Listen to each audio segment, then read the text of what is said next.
Welcome back to Mondo Musings. I am your presenter, Nicardo McLean. Now, over the past few days, we've been treated to some exhilarating 100-meter matchups between some of the presumptive favorites for medals in the event at the upcoming World Championships in Budapest. At the Celestia Diamond meeting, we saw Sha'Carri Richardson, who has arguably been the most impressive athlete over the distance so far this year, just to get the better of Jamaican world leader Shericka Jackson for the second time this season. And a mere 2 days later, Richardson herself had her impressive unbeaten streak in the Bills broken by 22-year-old St. Lucian Dynamo Julian Alfred, who has been absolutely crushing it since opening indoors in late January, has won everything in sight at the NCAA level before winning her first senior title at the CAC Games earlier this month.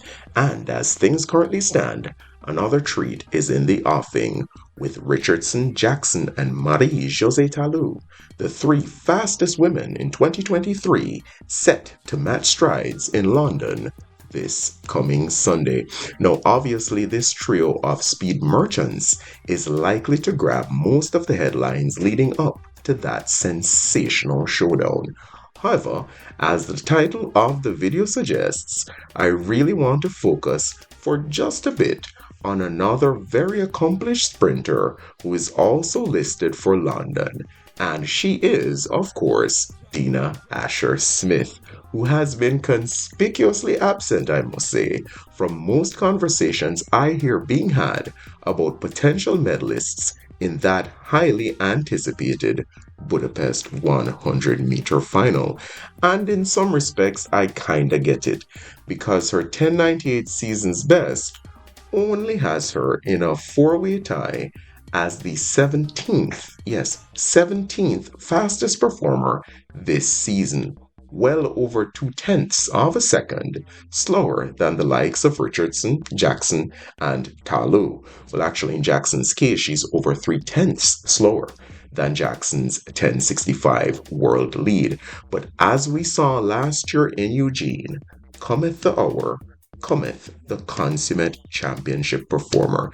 If you recall, she lowered her then season's best from 10:98, as it was, ironically, all the way down to a personal best and a national record equaling 10:83, missing out on what would have been her second World Champs 100-meter medal, following her fantastic silver behind Shelly-Ann Fraser-Pryce in 2019 by just 2/100ths of a second. Looking back, we see that she opened with a 10:84 clocking in her heat, which, adjusted for wind and elevation, works out to about a 10:91 basic.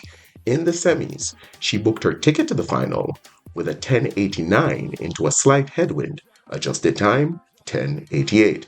And in that subsequent final, as indicated previously, she went 10:83 with a 0.8 meter per second trailing wind. Solid round management indeed.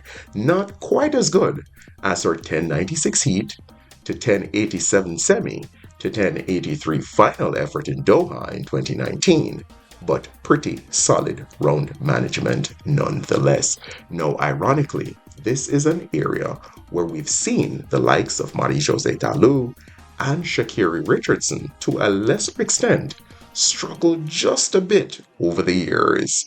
Now, if they nail this aspect of their execution in Budapest, they'll probably have just a bit too much gas underfoot based on the performances we've seen so far this season and historically, them being 10-7 low sprinters, and Dina Asher-Smith to this point only having a best in the low 10-8s. They probably will have a little bit too much gas underfoot for her to get the better of them in such a scenario.